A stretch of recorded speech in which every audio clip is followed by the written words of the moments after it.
नमस्कार, capital TV का खास शो राहुल का अग्निपथ देख रहे हैं आप। मैं हूं आपके साथ पूजा। कांग्रेस पार्टी राहुल गांधी को चुनावी राज्यों से एक के बाद एक बड़े बड़े झटके लग रहे हैं।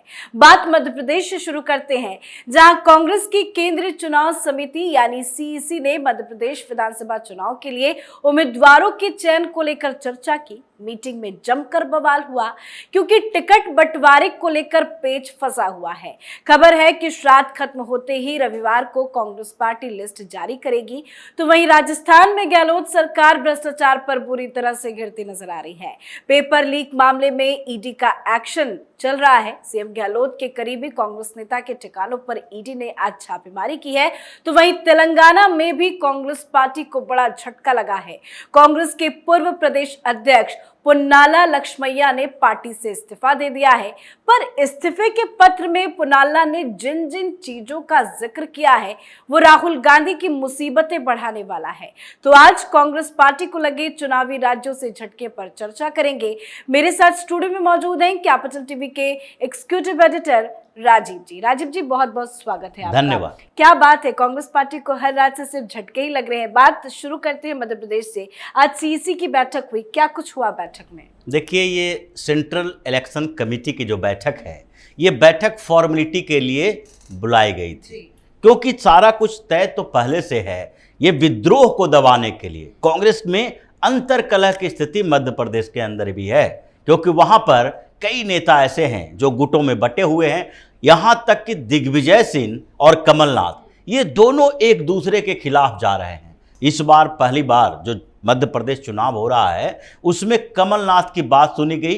राहुल गांधी को एक तरह से दरकिनार कर दिया गया इस मामले में कि अब नवरात्र के समय अगर लिस्ट जारी की जाएगी, इसका मतलब कांग्रेस भारतीय जनता पार्टी से कंपटीशन कर रही है। हम तुमसे बड़े हिंदू हैं, और ये पूरी की तरह से जो बात कही गई है और जो तरीके अपनाए गए हैं, कमलनाथ के कहने पर अपनाए गए हैं। दूसरी तरफ दिग्विजय सिंह हैं, वो हमेशा हिंदुओं के खिलाफ ही बोलते हैं, और वो कैसे एक्सेप्ट कर पाते कि नवरात्र का इंतजार करे टिकट के लिए। पहली समस्या तो यहीं से शुरू हुई, लेकिन कमलनाथ जीत गए, क्योंकि राहुल गांधी और दिग्विजय सिंह, ये दोनों की बात वहां के कांग्रेस के नेता सुनने वाले नहीं हैं। उनका कहना है कि ये चुनाव मध्य प्रदेश का है, ये राहुल गांधी का जनरल इलेक्शन नहीं है कि 2024 में मनमानी कर ले। मध्य प्रदेश में मुसलमानों के खुश करने के चक्कर में हिंदुओं का वोट हम नहीं गंवा सकते, इसलिए कमलनाथ बड़े हिंदू बनने की कोशिश कर रहे हैं। इस मुद्दे पर चर्चा हुई, हंगामा हुआ, और फिर अंतिम में फैसला कमलनाथ के हाथों का ही हुआ, जो वो चाह रहे थे। लेकिन जब टिकट बंटवारे की बात है, अभी 25 से 30 कांग्रेस के नेता पार्टी छोड़ने वाले हैं मध्य प्रदेश में, क्योंकि इन लोगों ने क्या किया, दो तरह से काम किया इस बीच। पहले तो जो पिछले चुनाव में कांग्रेस की जीत मिली थी, और उसके बाद जो कांग्रेस के नेता भारतीय जनता पार्टी ज्वाइन किए थे, उसमें से कुछ फिर से कांग्रेस में वापस आए थे। और उन लोगों को लेकर कंफ्यूजन है कि लोगों का मानना है कि ये जो बार बार पलटी मारने वाले नेता हैं, उसको हम कांग्रेस में कितना तवज्जो देंगे, क्योंकि अगर जरूरत पड़ेगी, इस चुनाव के बाद परिणाम आएगा, तो इन लोगों पर कैसे भरोसा किया जा सकता है। आप राजस्थान का उदाहरण देख लीजिए, और राजस्थान में जब सचिन पायलट के साथ अशोक गहलोत ने जो किया, वो मध्य प्रदेश में क्यों नहीं हो सकता। ये चर्चा का विषय रहा। इसलिए मध्य प्रदेश को लेकर जो सेंट्रल इलेक्शन कमेटी की बैठक हुई, इसमें राहुल गांधी, केसी वेणुगोपाल, मल्लिकार्जुन खड़गे, इन सब लोगों को बहुत ही अनकंफर्टेबल महसूस होना पड़ा, क्योंकि वहां पर सारा का सारा जो चुनावी व्यवस्था है, वो कमलनाथ अपने आपास रखना चाहते हैं। और पिछले दिनों जो राहुल गांधी चुनाव प्रचार में गए थे, 2 बार 3 बार राहुल गांधी ने भरे मंच से कमलनाथ के उम्र के बारे में पूछा था। एक बार में उन्होंने जवाब नहीं दिया। वो अनकंफर्टेबल हो गए कि मंच पर अगर हमारी उम्र पूछी जा रही है, इसका मतलब है कि लोगों को बताया जा रहा है कि ये बुजुर्ग नेता हो गए। लेकिन मजबूरी में राहुल गांधी बार बार क्वेश्चन रिपीट कर रहे थे, तो कमलनाथ को बताना पड़ा कि 72 साल के हो गए हैं। लेकिन जो स्थितियां अभी मध्य प्रदेश में चल रही है, वो टिकट बंटवारे को लेकर नवरात्र का इंतजार तो है, लेकिन नवरात्र के समय ही दूसरा इंतजार भी खत्म होगा जब कांग्रेस में बगावत शुरू होगी। मतलब आपने बताया कि 25 से 30 ऐसे नेता हैं जो कांग्रेस पार्टी छोड़ सकते हैं। बड़ा झटका मध्य प्रदेश में लगेगा, लेकिन आज तो बड़ा झटका तेलंगाना में लग गया, क्योंकि पुनाला लक्ष्मैया ने पार्टी से इस्तीफा दे दिया है। ये कितना बड़ा झटका तेलंगाना कांग्रेस के लिए? देखिए, ये सिर्फ तेलंगाना कांग्रेस के लिए नहीं है। बड़ी बात यह है कि पुनाला लक्ष्मैया जो हैं वो तेलंगाना के प्रदेश अध्यक्ष रह चुके हैं, बड़े नेता हैं। ये इस बात से इनकार नहीं किया जा सकता कि किसी पार्टी के प्रदेश अध्यक्ष ने अगर कुछ सवाल उठाए हैं तो वो सवाल गंभीर होगा। और ये सिर्फ तेलंगाना की बात नहीं है, राहुल गांधी के पूरे ये जो पॉलिटिकल एजेंडा है उसके ऊपर सवाल है। जी, जो सवाल उठाए हैं वो जरा अपने दर्शकों को पहले बता देते हैं। दरअसल आपको पुनाला लक्ष्मैया का इस्तीफा दिखा रहे हैं, जिसमें लिखा है कि वो अन्यायपूर्ण माहौल में काम नहीं कर पाएंगे। पुनाला लक्ष्मैया ने अपने इस्तीफे में लिखा कि जब राज्य के अन्य पिछड़ा वर्ग के 50 नेता दिल्ली में पार्टी नेतृत्व से मुलाकात करने गए थे तो पार्टी के शीर्ष नेता उनसे मिले ही नहीं। ये उस राज्य के लिए अपमान की बात है जो अपने आत्मसम्मान पर गर्व करता है। मैं भारी मन से ऐलान कर रहा हूं कि मैं पार्टी के साथ आगे काम नहीं कर पाऊंगा। मैं अब उस स्थिति में पहुंच गया हूं जहां मैं अन्यायपूर्ण माहौल में नहीं रह सकता। ये तो काफी बड़े संगीन आरोप लगा रहे हैं। बिल्कुल, ये आरोप एक नहीं 4-5 आरोप लगाए हैं।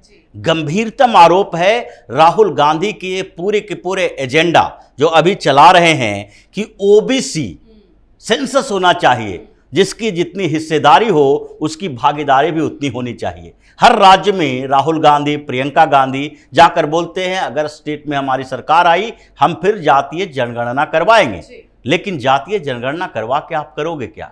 जो आपके एक बड़े नेता सवाल उठा रहे हैं, सोशल जस्टिस का उपयोग किया है इस लेटर में। उन्होंने कहा कांग्रेस के अंदर सोशल जस्टिस अब रहा नहीं, सामाजिक न्याय की बात करने वाले कांग्रेसी नहीं हैं। और ये बात तो सीधे राहुल गांधी के लिए है कि आप हर मंच पर कहते हैं सामाजिक न्याय मिलना चाहिए, सारी जातियों को, ओबीसी जातियों को, दलित जातियों को, सबको समान अधिकार मिलना चाहिए। आपकी पार्टी में ये जरूरी है तो फिर आपके पार्टी के ये नेता आपके ऊपर इतने बड़े आरोप लगाकर कैसे पार्टी छोड़ रहे हैं कि वहां पर तेलंगाना के अंदर, ये तो तेलंगाना की ही बात करेंगे कि कोई तेलंगाना के नेता हैं, लेकिन बात तो यही कर रहे हैं कि बैकवर्ड कास्ट के नेताओं को दरकिनार किया जा रहा है, उनसे कोई बात नहीं करता है। 50 बीसी नेता जो ओबीसी कहते हैं अलग अलग राज्यों में, यानी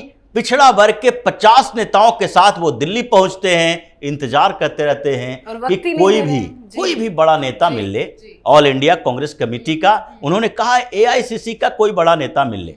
इसके अलावा दूसरा सवाल जो उठाया है उन्होंने वो महिलाओं को लेकर उठाया है कि ओबीसी तो है ही, महिलाओं के लिए भी कांग्रेस में रहना मुश्किल हो गया है, उनके साथ अच्छा व्यवहार नहीं होता, वर्ताव नहीं किया जाता, कांग्रेस की बैठकों में महिलाओं को तवज्जो नहीं दी जाती, उनके सवालों का जवाब नहीं दिया जाता। आधी आबादी की बात कर रहे हो, प्रियंका गांधी भी करती है, राहुल गांधी भी कर रहे हैं। महिला आरक्षण को लेकर जो पार्लियामेंट में इन्होंने बोला उससे तो यही लगा था कि महिला आरक्षण को लेकर बड़ा सीरियस थे, लेकिन ये सवाल कांग्रेस के नेता उठा रहे हैं, पहले भी उठा चुके हैं। अलग अलग प्रदेशों के महिला अध्यक्ष और महिला मोर्चा में काम करने वाली कांग्रेस के नेता कई बार सवाल उठा चुके हैं कि यहां कांग्रेस के अंदर वर्क कल्चर जो है वो महिलाओं के लिए कंफर्टेबल नहीं है, लेकिन इन्होंने महिलाओं को लेकर सवाल उठाया।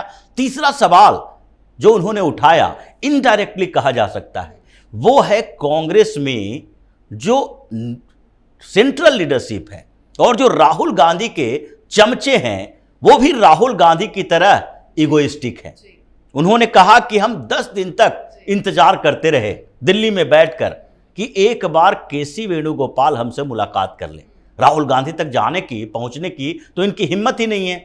जैसे हेमंत बिस्व शर्मा ने पहले भी कहा था, दिल्ली आते थे राहुल गांधी से मुलाकात करने, वापस चले जाते थे, वो मिलते नहीं थे। इन लोगों को पता है कि राहुल गांधी तक पहुंचना कितना मुश्किल है।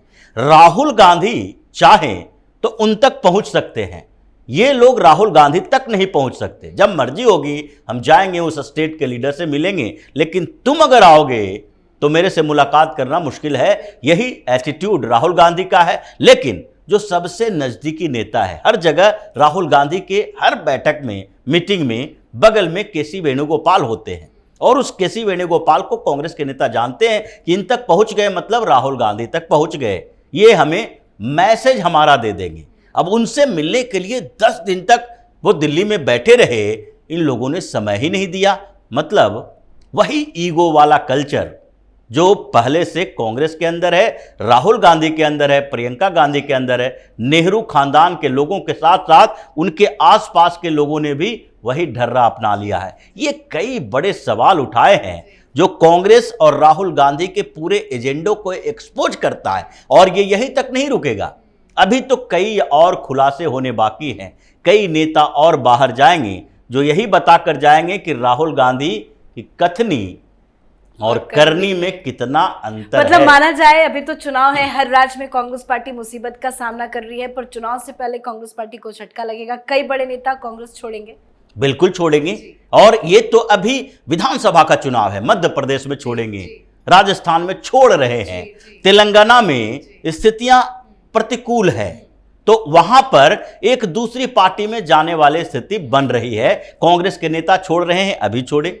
उसके बाद मिजोरम में कांग्रेस के लिए कुछ है ही नहीं, तो पार्टी है ही नहीं, तो वहां से छोड़ने की खबरें कितनी आएगी। लेकिन छत्तीसगढ़ की स्थिति जो है, किसी तरीके से समझा बुझाकर टीएस सिंहदेव को डिप्टी सीएम का पद दिया गया, लेकिन हर रोज वो कुछ न कुछ सवाल उठाते हैं। छत्तीसगढ़ में कांग्रेस विस्फोटक की स्थिति में है, लेकिन अभी चूंकि 1 महीने का समय है, तो चुनाव के आसपास जब लोगों को लगता है कि अब अनुकूल समय हो गया है, ग्राउंड रियलिटी देखते हैं, भगदड़ मचना शुरू हो जाता है। और राजस्थान में सबसे खराब स्थिति है, क्योंकि राहुल गांधी खुद ही बता चुके हैं कि राजस्थान और छत्तीसगढ़ में हमारी सरकार जा रही है, तो फिर उसके नेता वहां करेंगे क्या। बिल्कुल, बहुत बहुत धन्यवाद सर समझाने के लिए। तो कांग्रेस पार्टी चुनावी राज्यों में भारी मुसीबत का सामना कर रही है। हर राज्य में कांग्रेस पार्टी का हाल बुरा है, नेता कांग्रेस पार्टी से किनारा कर रहे हैं। अभी तो शुरुआत है। खबर है कि चुनाव आते आते कई बड़े नेता कांग्रेस पार्टी का साथ छोड़ सकते हैं, पर कांग्रेस के नेता जिस तरह से पार्टी पर आरोप लगा रहे हैं, वो राहुल गांधी के लिए बड़ी मुसीबत है। इस पे आप अपनी राय कमेंट कर लिखें। देखते रहिए कैपिटल टीवी। नमस्कार।